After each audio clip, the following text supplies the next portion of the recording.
समझाना चाहूंगा, अमूल हमारा गुजरात का एक सहकारी उपक्रम जो दूध उत्पादकों का राज्य स्तर का फेडरेशन है, उसमें आज 36 लाख बहनें हर रोज दूध देकर 58,000 करोड़ रुपए का व्यापार करती है। और मैं इस बात पर भी सदन का ध्यान आकर्षित करना चाहता हूं कि 58,000 करोड़ का व्यापार वाला जो ये उपक्रम है, वो उपक्रम में किसी ने 100 रुपये से ज्यादा पूंजी नहीं लगाई है।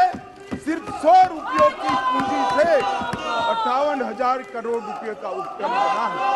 इसी तरह से क्रिप्को, इफ्को, पहले लिज्जत था, इस प्रकार कई बड़े बड़े उपक्रम देश में सहकारिता माध्यम से चले, परंतु विगत 75 साल में ना सहकारिता आंदोलन पर कोई ध्यान दिया गया, ना उसके कानूनों में पुनर्रचना का सार्वजनिक रूप से चर्चा हुआ, ना देश की संसद में राष्ट्रीय स्तर पर और राज्य स्तर पर सहकारिता आंदोलन को बदलने के लिए मंथन किया गया।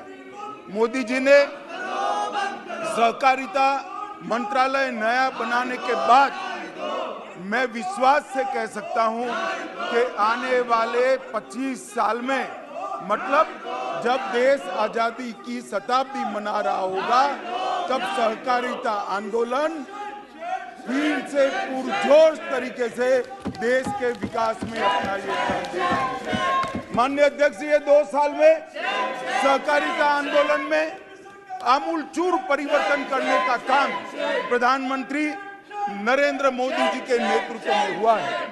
सबसे पहला काम पैक्स, जो पैक्स सहकारिता आंदोलन की आत्मा होती है, वो पैक्स को पुनर्जीवित करना, वो पैक्स को वायबल करना, पैक्स के अंदर पारदर्शिता लाना और पैक्स को बहुआयामी मल्टी डायमेंशनल बनाने के लिए ढेर सारे प्रयास किए हैं। अगर पैक्स में पारदर्शिता लानी है, पैक्स को आधुनिक बनाना है, तो उसकी सबसे पहली जरूरियात थी कि पैक्स का कंप्यूटराइजेशन किया जाए। माननीय अध्यक्ष जी, ये मंत्रालय बनने के बाद पहली कैबिनेट नोट मोदी जी ने हमारे मंत्रिमंडल में अप्रूव की। 63,000 पैक्स को 2500 करोड़ रुपया देकर संपूर्ण भारत के पैक्स का कंप्यूटराइजेशन करने का काम किया है।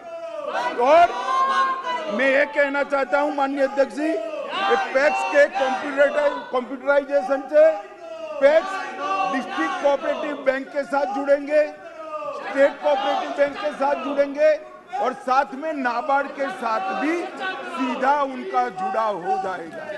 ऑडिट की प्रक्रिया संपूर्ण रूप से ऑनलाइन होगी और सिस्टम इंटीग्रेटर फाइनल होने के बाद पैक्स कई प्रकार के नए व्यवसायों में जुड़ेंगे, जिससे इसकी वायबिलिटी में बहुत बड़ा फायदा होना चाहिए। माननीय अध्यक्ष जी, हमने दूसरा काम किया, पैक्स के लिए एक मॉडल बायलॉज बनाकर सभी राज्यों को भेजा गया। जैसे पैक्स राज्य सरकार के सहकारिता कानून में आते हैं, परंतु सहकारिता मंत्रालय ने एक मॉडल कानून बनाया और सभी राज्यों को एडवाइजरी के रूप में भेजा। मुझे आनंद है कि बंगाल और केरल छोड़कर सभी राज्यों ने इसको स्वीकार कर लिया और आज देश भर के पैक्स एक ही कानून से मान्यवर चल रहे हैं। पैक्स अब डेयरी भी बन पाएंगे, पैक्स अब मछुआरा समिति भी बन पाएंगे और पैक्स ढेर सारे काम करेंगे। माननीय अध्यक्ष जी, हमने अब एफपीओ, जो पहले private limited company, partnership company और प्रोप्राइटरशिप तक सीमित था, अब पैक्स एफपीओ का भी काम करेगा और 1100 पैक्स एफपीओ के नाम से रजिस्टर हो चुके हैं। माननीय अध्यक्ष जी, मोदी जी ने एक प्रकार से 13 करोड़ गरीबों को गैस का सिलेंडर दिया है। ढेर सारे सिलेंडर देने के कारण बहुत सारी वितरण करने वाली संस्थाओं की जरूरत खड़ी हुई है। अब पैक्स नए बायलॉज के हिसाब से एलपीजी का वितरण का काम भी पैक्स कर पाएंगे। माननीय अध्यक्ष जी, मोदी जी देश के 60 करोड़ गरीबों को प्रति माह प्रति व्यक्ति 5 किलो अनाज फ्री ऑफ कॉस्ट दे रहे हैं। इस रिटेल आउटलेट पर भी अब पैक्स का अधिकार होगा और पैक्स रिटेल आउटलेट भी कर पाएंगे। माननीय अध्यक्ष जी, नरेंद्र मोदी जी ने 60 करोड़ लोगों के लिए जेनरिक दवाइयों के दुकानें खोली है, जिसको जन औषधि केंद्र के नाम से पूरा देश जानता है। ये जन औषधि केंद्र पहले पैक्स नहीं चला पाते थे, अब पैक्स जन औषधि केंद्र भी चला पाएंगे। माननीय अध्यक्ष जी, रुपे क्रेडिट कार्ड पहले पैक्स और डिस्ट्रिक्ट कोऑपरेटिव बैंक के लिए नहीं था, अब विगत महीने जो निर्णय हुआ है इससे रुपे क्रेडिट कार्ड और डेबिट कार्ड दोनों पैक्स के मेंबरों को दिए जाएंगे। माननीय अध्यक्ष जी, मोदी जी ने 60 करोड़ गरीबों के लिए हर घर में नल से जल का कार्यक्रम किया है। नल से जल तो पहुंचाएंगे, मगर ये यंत्रणा को अगर नियमित रूप से कोई मेंटेन नहीं करता है तो जल आपूर्ति आबाद तरीके से नहीं चल सकती है। जल आपूर्ति को आबाद तरीके से चलाना है तो एक पानी समिति चाहिए जो गांव की पानी की वितरण की व्यवस्था को मेंटेन करे। अब पैक्स ये पानी समिति बनकर वितरण व्यवस्था का भी काम करेंगे। माननीय अध्यक्ष जी, इसके साथ साथ पैक्स को हमने एक भंडारण क्षमता के साथ जोड़ने का भी काम किया है और पैक्स अब भंडारण का भी काम करेंगे। जो एफसीआई किराए पर लेगी तो गांव का अनाज गांव में ही भंडारण होगा और गांव में ही गरीब के घर में बिक्री होगा। तो इससे पैक्स को एक नए प्रकार की इनकम का फायदा होने वाला है।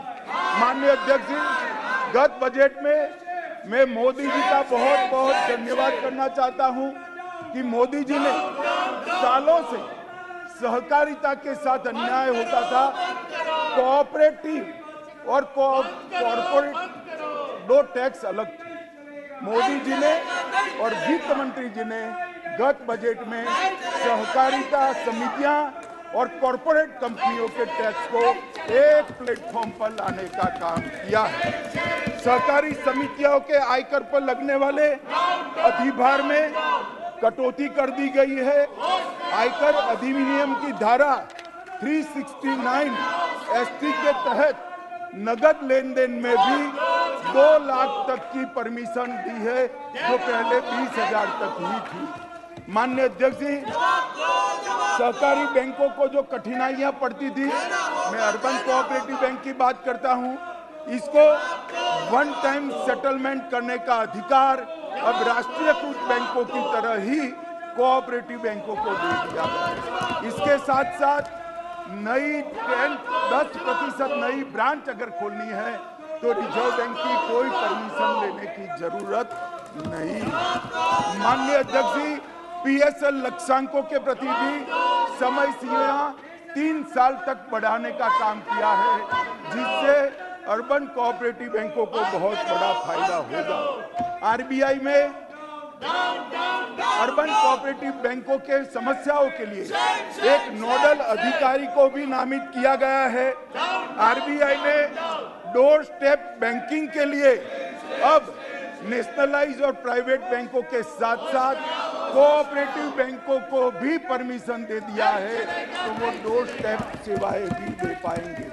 माननीय अध्यक्ष जी, महाराष्ट्र, गुजरात, कर्नाटक, उत्तर प्रदेश के किसान अपने गन्ने को कोऑपरेटिव मिलों में बेचते हैं, मगर जब गन्ने मिल की नफा किसान के पास जाता था तब 30% इनकम टैक्स काटा जाता था और किसान के गाढ़े पसीने की कमाई इनकम टैक्स में चली जाती थी।